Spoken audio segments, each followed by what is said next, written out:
Kenapa kemudian harus memilih masuk ke dalam Partai Gerindra? Saya memilih mengikuti pilihan daripada Bapak Jokowi yang berbeda dengan PD Perjuangan. Presiden yang berani datang ke Rusia dan Ukraina itu hanya Jokowi. Yang berani membuarkan organisasi radikal adalah Jokowi. Itu kan Pak Jokowi. Sekarang kan Bang Ara di Partai Gerindra, Ya. di bawah Pak Prabowo. Yang memilih Prabowo sekarang adalah pendukung loyal daripada Jokowi dan Prabowo, termasuk saya. Kenapa? Banyak yang mau memecah mereka karena nggak happy kalau Prabowo dan Jokowi kompak. Konteksnya soal oposisi, Bu Mega sempat katakan, gue mainin dulu dong. Sama seperti Jokowi, 2 kali bertarung dengan Prabowo keras 2014-19, diajak Prabowo jadi Menteri Pertahanan. Gerindra sudah bisa membuktikan. Tadi kamu tanya kenapa? Partai yang konsekuen, nggak genit gitu loh. Apa posisi Marwarar Sirait nanti di pemerintahan Prabowo Gibran? 10 tahun saya tidak jadi menteri karena ada yang tidak setuju saya jadi menteri. Semua juga tahu. Dan saya tetap loyal sama Pak Jokowi sampai sekarang dan selama-lamanya.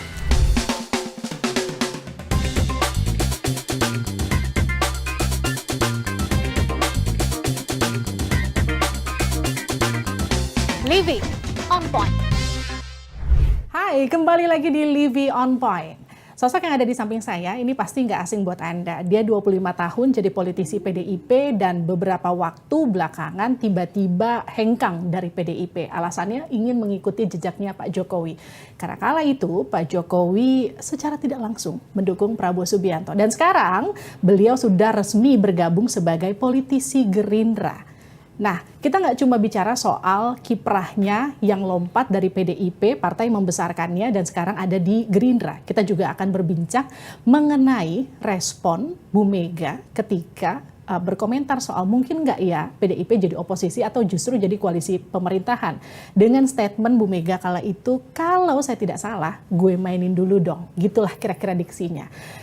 Jadi sebenarnya, apakah PDIP nanti akan masuk ke koalisinya Pak Prabowo? Atau justru akan jadi oposisi? Kita akan ulas ini, juga kita akan bicara soal bagaimana sih panas dingin hubungan antara PDIP dengan Pak Jokowi bersama Bang Marwarar Sirait. Bang Ara, selamat datang di Livy on Point. Ya, sore. Lagi nggak enak badan, tapi thank you Harus banget kerja. sudah datang menyempatkan waktu di Livy on Point. Bang Ara, sekarang udah resmi jadi politisi Gerindra. Kenapa kemudian harus memilih masuk ke dalam Partai Gerindra? Ya, karena itu pilihan saya. Tentu tidak ada yang tiba-tiba. Ya, seperti kamu di Kompas TV udah berapa lama? Boleh tahu berapa tahun? 13. Sebelumnya di mana? Di MNC, Ya, berapa tahun? 3 tahun. Ya, ada pasti pertimbangannya matang kan? Ya, sudah, semua pasti pertimbangan untuk suatu perubahan itu pasti matang. Oke. Ya, tidak ada yang tiba-tiba. Ya, tentu kalau sudah saya sampaikan secara terbuka, saya pamit ke PD Perjuangan tanggal 15 Januari tahun 2024. Saya datang ke kantor DPP PD Perjuangan, saya diterima sahabat saya, Mas Utut Adianto, DPP PD Perjuangan, Wakil Sekjen dan Ketua Fraksi. Ya, saya pamit dan saya berterima kasih kepada Ibu Mega, Ketua Umum, yang selama ini sudah memberikan kesempatan saya untuk berbakti ya di PD Perjuangan. Dan saya memilih mengikuti pilihan langkah daripada Bapak Jokowi menurut saya seperti itu, yang berbeda dengan pilihan PD Perjuangan. Baik. Menurut saya seperti itu. Bang Ara gini, ketika meninggalkan PDIP, Bang Ara Pamit ya, saya pamit Oke. datang dan meninggal kartu KTA ya? KTA, dan ya kita ya tentu punya pilihan sendiri dengan pertimbangan. Tadi kamu juga pernah berpindah dari satu TV ke TV lain aja, pasti pertimbangannya banyak. Oke. Ya, Gini. apalagi pertimbangan untuk pindah dari partai yang kebetulan Bapak saya Pak Sabam Sirait adalah deklaratornya, pendiri tahun 25 73. tahun Bang Ara di PDIP, yang kemudian jadi pertanyaan, Bang Ara mengikuti Pak Jokowi untuk keluar dari PDIP, karena Pamit. itu pamit. Yes. Pamit. Apakah juga masuk ke Gerindra itu juga karena Pak Jokowi, diminta Pak Jokowi? Enggak, itu pilihan saya sendiri. Dan saya pamit dari PD Perjuangan juga itu pilihan saya sendiri, tidak diminta, tidak disuruh oleh siapapun.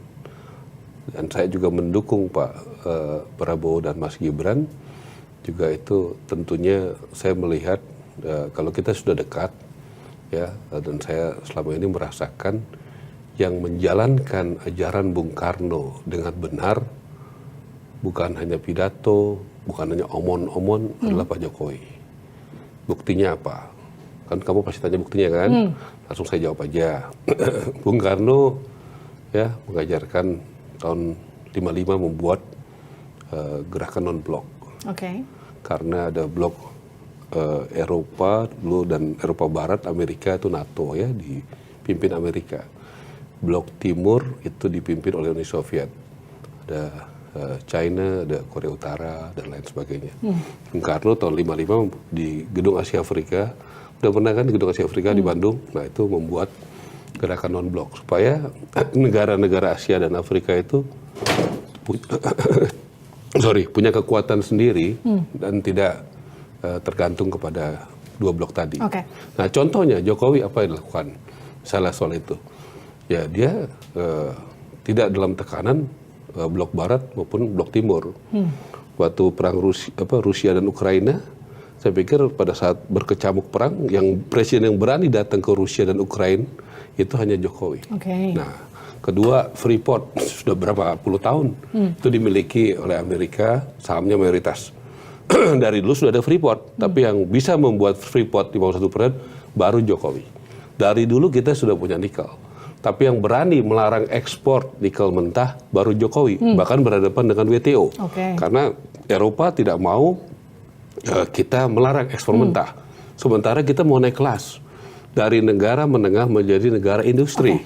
Dan tentu kita mau bahan alam kita, kekayaan alam kita diolah dulu.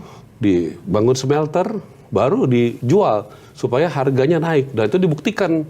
Bagaimana kita punya royalti, pajak, dan sebagainya, nilainya itu berpuluh-puluh kali lipat. Dari tadinya mungkin hanya puluhan triliun, jadi ratusan triliun. Jadi itu butuh keberanian. Itu dulu ya. Jadi alasannya kenapa saya mengatakan bahwa Jokowi lah yang berani menjalankan ajaran Bung Karno. Contoh, yang berani membuarkan organisasi radikal adalah Jokowi.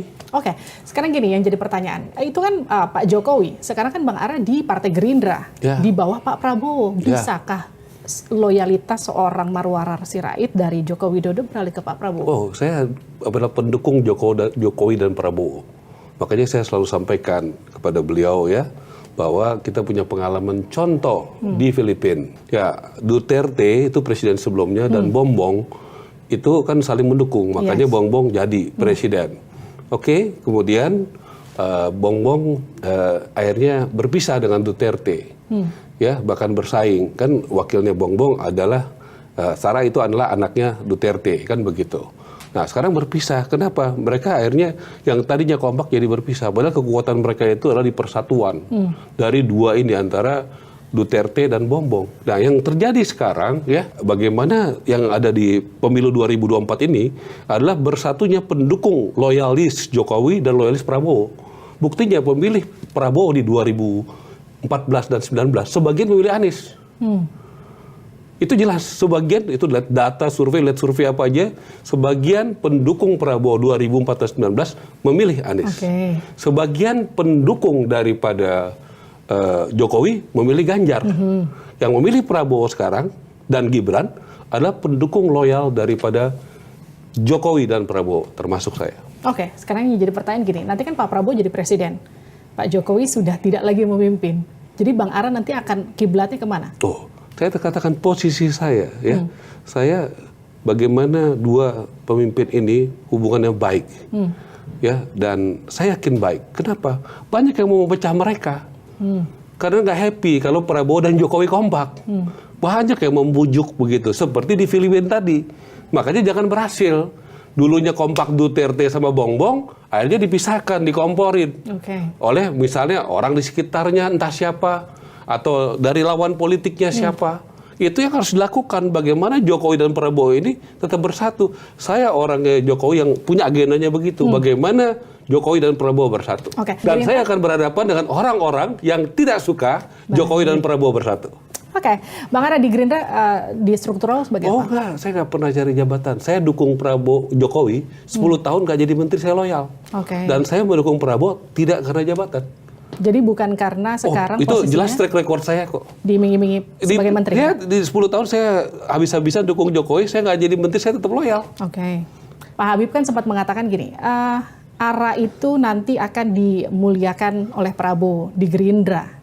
Banyak orang yang kemudian beranggapan, oh bakal jadi anak emas nih. Gimana tuh Bang? Oh enggak, Pak Prabowo itu orang yang, saya senang sama Prabowo, kita diskusi panjang dan sering dan mendalam.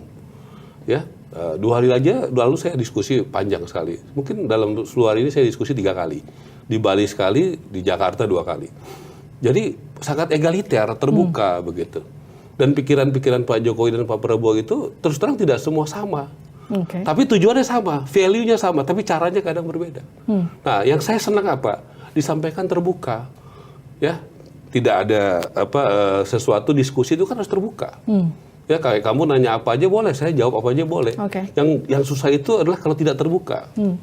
Ya, kalau ada perbedaan pastilah, mana mungkin tidak mana mungkin semua sama.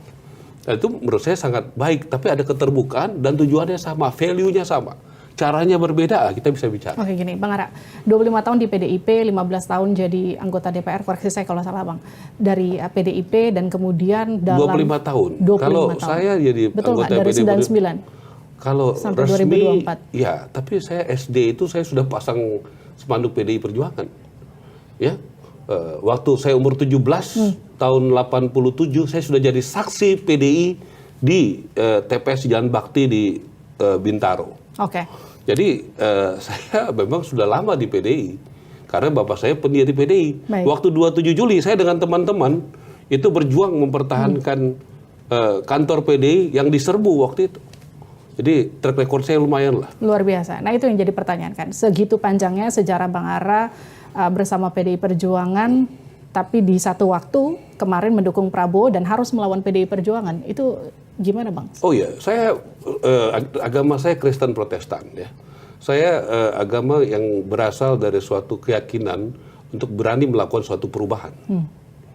Ya begitu. Jadi kalau sesuatu yang kita yakinin, dulu kami masuk PDI itu dari Parkindo tahun 73. PNI, Parkindo, Partai Katolik, IPKI, Murba itulah fusi daripada PDI tahun 73. Tanggal 10 Januari 73. Udah lahir belum? Belum ya? Belum. Nah gitu ya. Itu tahun 73. Ada 10 deklarator termasuk bapak saya Sabam Sirait dari unsur Parkindo. Oke. Nah, jadi tentu saya diajarkan value, selain value nasionalis, value berani melakukan suatu perubahan yang baik bagi bangsa dan negara. Makanya saya katakan tadi, saya dari unsur Parkindo, Partai Kristen Indonesia. Jadi saya juga berani melakukan suatu perubahan untuk hal yang saya yakin baik dan benar bagi bangsa dan negara ini. Kenapa kita tidak berani? Nah ini bayangin Pak Dr. Sindunata, aku baca aja, hebat banget. Ia hanya mau orang mengerti, harapannya adalah matahari dan jagonya adalah penderitaannya sendiri. Ia percaya ratu adilnya tak lain hanyalah manunggalnya penderitaan dan harapan. Laksana manunggaling kawula lan Gusti. Mereka wong cilik itu bukanlah kalah. Mereka hanya menitipkan rahasia penderitaan, tempat tersimpannya harapan akan masa depan di negeri yang indah, yang gemah, loh jinawi Indonesia Raya yang kita cintai. Tidak yakin akan hal itu, tidak yakin akan hal itu hanya karena manusia-manusianya sudah mulai lupa diri. Ayo, siapa yang mau insaf? Siapa yang mau insaf?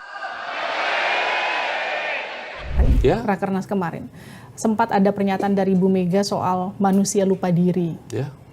Itu gimana Bang? Apa-apa Respon itu kita hormati. Sampai kapanpun saya dari Pak Jokowi menghormati Ibu Mega.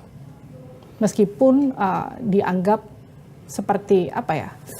Katakanlah sepanjang kehidupan Bang Ara berpolitik itu kan kental sekali dengan PDI Perjuangan. Tapi kemudian meskipun Bang Ara katakan tadi, saya kembalikan KTA, saya istilahnya pamit secara terhormat. Tapi masyarakat bisa menilai. yes. Ya, masyarakat melihat karena cara pamit saya saya rasa cukup diapresiasi oleh publik. Karena tidak semua pamitnya seperti saya. Rakernas 5 partai mengucapkan terima kasih kepada seluruh rakyat Indonesia yang telah memberikan dukungan kepada Ganjar Pranowo dan Profesor Mahfud MD, dan tentunya kepada PDI Perjuangan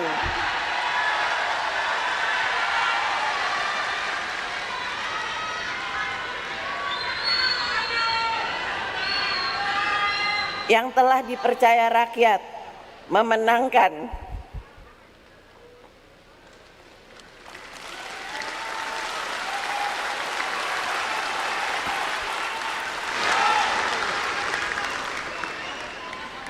pemilu legislatif 3 kali berturut-turut.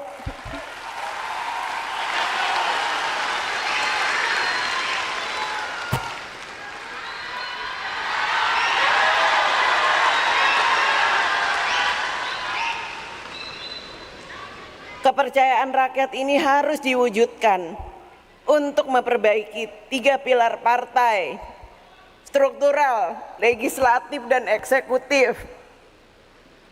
Sehubungan dengan adanya perilaku kader partai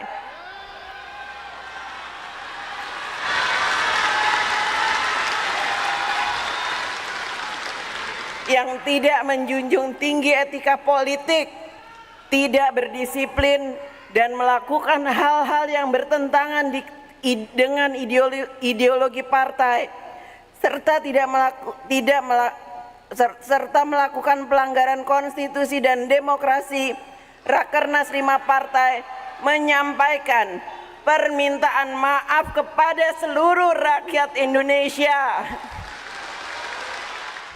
Kemarin kan kalau dikatakan di Rakernas itu juga sampai Mbak Puan itu menangis soal dikatakan katakanlah orang-orang yang melanggar demokrasi, melanggar konstitusi, nggak cuma dianggap orang yang kemudian mengikuti Pak Jokowi, mungkin Anda juga salah satu orang yang dianggap satu gerbong dengan melanggar konstitusi dan demokrasi. Saya memang pendukung Jokowi, saya loyalis Jokowi sampai kapanpun juga. Karena menurut saya Jokowi yang menjalankan ajaran Bung Karno, yang menjaga Pancasila, berani membubarkan organisasi yang radikal di Indonesia, berani membuat kekayaan alam Indonesia itu memaksa mayoritas dimiliki oleh Indonesia Freeport, ya. Saya rasa yang bisa membuat Piala Dunia di Indonesia pada saat orang lain banyak yang menolak, ada yang menolak, ya. Ada orang yang tidak setuju Piala Dunia U20, tapi saya sama mayoritas rakyat Indonesia mendukung Jokowi. Kita nggak bisa paksakan, itulah sikap. Kan Kompas terpercaya, independen. Jadi bebas orang berpendapat. Tapi katakan gini, apakah kemudian Bang Ara sendiri melihat PDI Perjuangan dengan Bu Mega itu akan mempersulit pemerintahan Prabowo Gibran nanti? Enggak, itu kan pilihan politik masing-masing. Dulu waktu saya masih di PDI Perjuangan, 2004 sampai 2014, kita di luar pemerintahan kok. Menjadi kontrol. Kalau ada yang salah, dulu kita membuat angket senturi, ya, saya membuat angket senturi. Di Rakernas Bu Mega sempat katakan gini, ketika bicara soal konteksnya, soal oposisi, gue mainin dulu dong, gitu. Itu kira-kira gimana Bang Ara ngeliat itu? Ya nggak apa-apa, itu kan kita hormati dong, ya. Kalau Ibu Mega punya pandangan seperti itu. Tapi Pak Prabowo sendiri sempat ngomong nggak sih sama Bang Ara, atau elit-elit Gerindra lainnya bicara soal gimana nih hubungan kedepannya antara PDIP dan juga pemerintahannya Prabowo Gibran nanti? Oh, yang kita omongin sama Pak Prabowo, kebetulan saya terbentuk sahabat Bang Ara. Saya bergerak di puluhan kabupaten kota, di Subang, Majalengka, Sumedang, di Sukabumi, di Serang, di Sidoarjo, di NTT, di Toraja, di Sumatera Utara, di Toba, Samosir, Humbang. Banyak sekali tempat yang bergerak jaringan saya untuk memenangkan Prabowo dan Gibran di Tangerang, ya, di Bandung, di Jakarta. Nah, jadi yang kita pikirkan, saya juga sesudah keputusan KPU, kami juga melakukan beberapa simulasi makan siang, ya, yang sudah kita lakukan di beberapa titik. Contoh di Subang sudah, di Majalengka dan beberapa titik lainnya, di Toraja. Dan kita akan buat tempat lain, dan kita dengar para ahli seperti ini masih baru wacana, ya. Kita diskusikan bagaimana misalnya kan sekarang ada aplikasi, ya, bagaimana juga banyak UKM-UKM di desa-desa, bagaimana melibatkan itu, ya kan? Bagaimana makan siang itu, makan yang berkualitas ya, untuk anak sekolah itu bisa juga melibatkan UKM-UKM ya, supaya itu bisa jalan dengan produktif, efektif, gitu kan, dan juga transparan. Misalnya ada satu sekolah nanti di Majalengka, mungkin saya akan uji coba ya bagaimana sekolah itu kalau diizinkan nanti oleh pemerintah daerah sana berhubungan dengan para UKM, nanti makan siangnya yang berkualitas dengan budget yang ditentukan oleh negara. Saya akan sumbangkanlah untuk beberapa kali makan untuk di 1-2 sekolah untuk mensimulasikan itu. Kita akan melihat bagaimana UKM kita harapkan bisa makanannya bergizi dan bersih, berkualitas, tepat waktu, pembayarannya kan bisa pakai e-wallet misalnya, seperti itu kan. Jadi bagaimana memberdayakan itu. Saya pikir Pak Prabowo sama seperti Jokowi 2 kali bertarung dengan Prabowo keras 2014-19 ya. Dan Jokowi diajak Prabowo jadi Menteri Pertahanan yang sangat strategis 2019. Dan 5 tahun tidak pernah sekalipun Pak Dasko, fraksi Gerindra tidak mendukung kebijakan Pak Jokowi. Nah jadi, dan kemudian kan Gerindra kalah 2019. Prabowo kalah 2019 dan dirangkul. Dan konsekuen mendukung Pak Jokowi selama 5 tahun ini. Jadi Pak Prabowo juga akan merangkul partai-partai yang lain yang Pak Prabowo rasa bisa satu visi dan kompak. Seperti yang dilakukan Gerindra terhadap Pak Jokowi 5 tahun ini. Gerindra sudah bisa membuktikan. Tadi kamu tanya kenapa? Partai yang konsekuen. Nggak genit gitu loh. Dukung Jokowi 5 tahun, firm. Coba buktikan sama saya. Pak Dasko dan teman-teman di Gerindra pernah nggak sekalipun tidak mendukung kebijakan Jokowi 5 tahun ini? Pada saat COVID, undang-undang apapun, pemilihan Panglima TNI, Kapolri, Gubernur BI, sebut sama saya. Satu yang Gerindra nggak dukung. Nggak ada. Anda yakin nggak ketika PDIP nanti memilih untuk menjadi oposisi, PDIP itu bisa katakanlah akan jadi oposisi yang tidak akan mempersulit pemerintah? Karena PDIP punya pengalaman sebagai oposisi dulu 10 tahun. Dan sekarang sinyal-sinyalnya akan kembali jadi oposisi. Itu hak PDI Perjuangan. Ya, saya bukan lagi bagian dari PDI Perjuangan. Jadi silakan PDI Perjuangan yang menjawab pertanyaan kamu. Gini Bang Ara, di dalam internal Gerindra, sekarang Bang Ara ada di internal Gerindra, sekarang kan sudah ada sinyal yang kemarin dilemparkan oleh Bang Dasko untuk kemudian memajukan Mas Budi dengan Kaesang. Itu sejauh mana godokannya? Ini masih semacam tes ombak atau gimana? Saya kan di Gerindra baru masuk, mungkin Bang Dasko yang lebih bisa menjawab, kan Bang Dasko pimpinan saya di Gerindra. Orang baru mesti tahu diri lah. Kita bertahap aja berproses. Tapi tanpa jabatan apapun, ya saya sudah berjuang. Saya sudah siapkan jaringan saya. Sahabat Bang Ara di paling sedikit 28 kota untuk mendukung calon yang didukung oleh Gerindra. Termasuk kalau itu Kaesang dan juga... Yang pasti di daerah pemilihan saya, Subang, Majalengka, Sumedang. Yang pasti di Jakarta. Ya, yang seperti di beberapa daerah di kabupaten yang ada di Sumatera Utara. Bang Ara, soal putusan MK yang membatalkan batas usia untuk calon kepala daerah itu gimana Bang Ara? Dianggap ini kan memuluskan lagi terahnya Pak Jokowi. Ya, kalau Kompas kan selalu independen dan terpercaya dan objektif. Ya, tapi kan TV nggak Kompas saja. Ya, dan juga publik juga banyak pandangan yang punya pandangan masing-masing. Jadi saya pikir ini bagian demokrasi. Kompas kan adalah contoh yang bagus buat demokrasi. Nggak dibredel kan, berarti bagus kan, padahal sering mengkritik kan. Bagus dong, kamu bisa bebas ngomong begini, Rossi bisa ngomong bebas, berarti kan demokrasi kan jalan di Indonesia. Oke, itu saya setuju. Iya dong, pasti sekarang nggak pernah dipanggil sama siapa-siapa kan, berarti kan oke kan. Itu kamu harus puji, zaman Jokowi, ya, Kompas bisa itu kritis, yang mau saya tanyakan. Puji sekali-sekali puji dong, bagaimana ya? Sekali-sekali puji loh ya, puji-puji. Belum tentu loh di zaman yang lain bisa seperti ini. Oke, bagaimana nanti 5 tahun ke depan kepemimpinan Pak Prabowo? Masih akan sama? Oh, Pak Prabowo kan pernah mengalami 3 kali kalah. Dan baru menang. Walaupun saya lebih senang kalah-kalah dulu baru menang daripada menang-menang dulu baru kalah gitu. Karena 3 kali kalah ini tentu banyak yang belajar. Belajar untuk evaluasi. Kayak Pak Prabowo, saya tahu apa yang perlu diperbaiki. Kamu lihat, orang sekitar Pak Prabowo, ada tetap Pak Dasko, Pak Hasim. Juga cukup banyak orang-orang Pak Jokowi, ada Pak Erik, ada Bahlil, ada Rosan, ada saya. Ini mix. Ya kan, ada Pak Erlangga, ya kan. ada Pak Jul, ya kan? Ada Pak AHY. Kompak kita ini. Tapi ada yang nggak suka kita kompak. Kenapa? Kalau Jokowi dan Prabowo dan orang-orang yang loyalis ini kompak, mana bisa goyang? Ini mau digoyang, mau digoda-goda terus. Dan mau dipecah-pecah belah. Tapi ya kita tahu itu gitu. Makin diganggu, makin senang kita menghadapinya. Tuh. Jadi gimana Bang, pemerintahan Prabowo Gibran 5 tahun ke depan? Ya, saya rasa Pak Jokowi, saya doakan bisa menjadi penasihat. Dulu ada DPA, Dewan Pertimbangan Agung, ya, menasihati, memberikan masukan. Saya pikir proses tadi sudah saya jelaskan, pertarungan 2 kali pilpres, akhirnya bisa bersatu. Walaupun pendukung Prabowo banyak yang tidak setuju, ya, tapi lebih banyak lagi yang setuju Prabowo bergabung. Prabowo bilang sama saya, ada pendukung saya menganggap saya pengkhianat. Kok gabung sama lawan, sama musuh? Jokowi juga gitu. Mas Ara itu ada yang nggak setuju bahwa saya merekrut Prabowo, tapi enggak buat bangsa dan negara demi kerukunan yang tidak omong-omong aja. Karena banyak sekarang cuma persatuan, tapi tidak bersatu. Oke. Kalau Jokowi dan Prabowo itu, ya kalau kata Bung Karno, satukan perkataan dan perbuatan. Bersatu, rukun, dia kerjakan. Begitu, dan akarnya kuat. Kalau nggak udah pecah, banyak saya tahu yang goreng sana, goreng sini.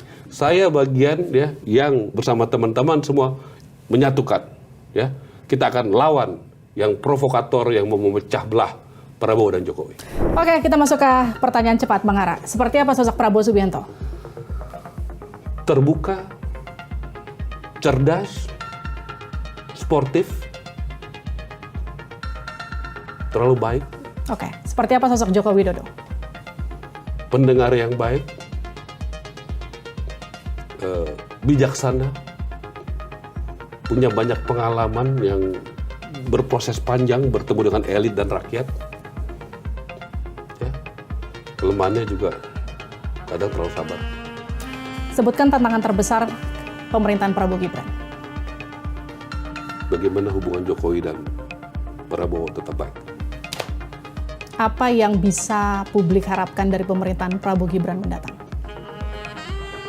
Ekonomi yang tumbuh dan berkeadilan, pemerataan, kemudian pajak tidak dinaikkan pada saat kondisi masyarakat sedang sulit, kemudian sesuatu yang bisa dirasakan seperti makan siang yang berkualitas buat anak sekolah, yang bisa dirasakan mungkin oleh sebagian orang tidak penting, tapi kalau saya yang punya akses lumayan di Indonesia, program itu sangat ditunggu dan dinanti karena itu sangat penting bagi rakyat di seluruh Indonesia. Siapa tokoh politik yang paling Anda idolakan? Jokowi, Prabowo, Sabang Sirait. Oke. Apa posisi Marwarar Sirait nanti di pemerintahan Prabowo Gibran? Terakhir. Saya sudah jawab tadi, 10 tahun saya tidak jadi menteri, karena ada yang tidak setuju saya jadi menteri, semua juga tahu, dan saya tetap loyal sama Pak Jokowi sampai sekarang dan selama-lamanya. Terima kasih Marwarar Sirait sudah bergabung di Livian Point. Kenceng kali salamannya. Terima kasih Bang Ara. Thank you. Itu dia tadi perbincangan saya bersama Marwarar Sirait. Kita ketemu lagi di Livian Point berikutnya. Sampai jumpa.